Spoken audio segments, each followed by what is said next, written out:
I've been paddling on the river for probably close to 20 years. When I first started paddling, I was just awestruck by the beauty of the river, but I was also disappointed to see all the trash. And at that time, I just assumed that the trash came from people who were on the river. And I saw these basketballs. At first I thought, well, I can't have too many basketballs, so I just started picking them up. And so I kind of got the hobby of picking them up and distributing them.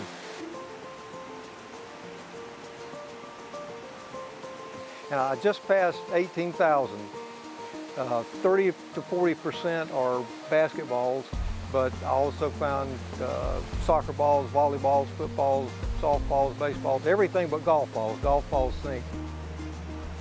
But believe it or not, I've found at least 15 bowling balls, which was really a shock to me the first time I saw one. And how those get in the river, I have no clue. And I discovered later on in the process that the balls are primarily coming out of Sugar Creek, which drains the Charlotte metropolitan area. It comes from storm drains in people's backyards.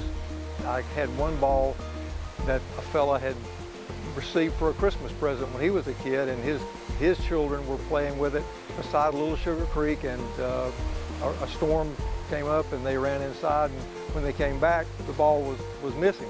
Well, about 50 miles later, I found that ball, and I called him, actually took it back to him, and gave him a few extra ones to go along with it, so it was a nice reunion for him.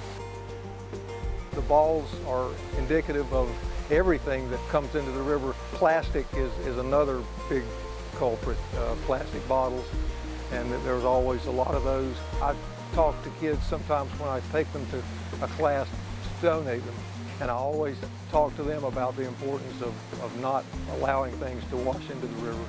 And so I always make them promise, I'm going to give you this ball, but please make sure it doesn't get back in the river, because I don't want to have to pick it up again.